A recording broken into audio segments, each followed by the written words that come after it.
যাতে ন্যায় পায় সেইকাৰণে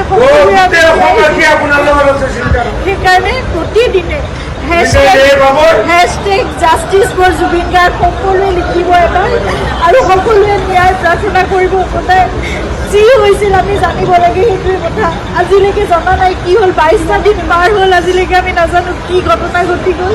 কিন্তু আপোনালোকে সকলোৱে লিখিব, আপোনালোকৰ ছ'চিয়েল মিডিয়া আছে, এখন যুদ্ধৰ আমাৰ সকলোৱে এখন হাতত প্লেটফৰ্ম আছে, সকলোৱে সেই প্ৰাৰ্থনা কৰাৰ লগতে আপোনালোকে জাষ্টিছ বিচাৰিব লাগিব। ন্যায়ৰ কাৰণে আমি খুব ধৈৰ্যৰে আমি অপেক্ষা কৰি আছোঁ, কিন্তু সেই ন্যায় আমি পাব লাগিব। সেইকাৰণে সেই যুঁজখনত আমি সদায় ব্ৰতী হৈ থাকিব লাগিব। আপোনালোকক প্ৰাৰ্থনা জনাইছোঁ, হেশটেগ জাষ্টিছ ফৰ জুবিন গাৰ্গ সদায় লিখিব, আপোনালোকে সদায় লিখিব, সদায় দাবী কৰিব, সদায় অনুৰোধ কৰিব, সদায় প্ৰাৰ্থনা কৰিব। কিন্তু আমি কোনো অশান্তি বিচৰা নাই, শান্তিপূৰ্ণভাৱে যাতে ন্যায় ব্যৱস্থা আমাক সেইখিনি ন্যায় দিয়ে, সেয়ে প্ৰাৰ্থনা কৰিছোঁ।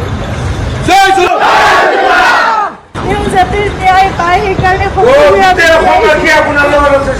সেইকাৰণে প্ৰতিদিনে হেশটেগ জাষ্টিছ ফৰ জুবিন গাৰ্গ সকলোৱে লিখিব এবাৰ আৰু সকলোৱে ন্যায় প্ৰাৰ্থনা কৰিব। সদায় যি হৈছিল আমি জানিব লাগে, সেইটোৱে কথা।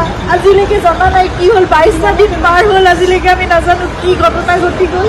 কিন্তু আপোনালোকে সকলোৱে লিখিব, আপোনালোকৰ ছ'চিয়েল মিডিয়া আছে, এখন যুদ্ধৰ আমাৰ সকলোৱে এখন হাতত প্লেটফৰ্ম আছে, সকলোৱে সেই প্ৰাৰ্থনা কৰাৰ লগতে আপোনালোকে জাষ্টিছ বিচাৰিব লাগিব। ন্যায়ৰ কাৰণে আমি খুব ধৈৰ্যৰে আমি অপেক্ষা কৰি আছোঁ, কিন্তু সেই ন্যায় আমি পাব লাগিব। সেইকাৰণে সেই যুঁজখনত আমি সদায় ব্ৰতী হৈ থাকিব লাগিব। আপোনালোকক প্ৰাৰ্থনা জনাইছোঁ, হেশটেগ জাষ্টিছ ফৰ জুবিন গাৰ্গ সদায় লিখিব, আপোনালোকে সদায় লিখিব, সদায় দাবী কৰিব, সদায় অনুৰোধ কৰিব, সদায় প্ৰাৰ্থনা কৰিব। কিন্তু আমি কোনো অশান্তি বিচৰা নাই, শান্তিপূৰ্ণভাৱে যাতে ন্যায় ব্যৱস্থা আমাক সেইখিনি ন্যায় দিয়ে, সেয়ে প্ৰাৰ্থনা কৰিছোঁ।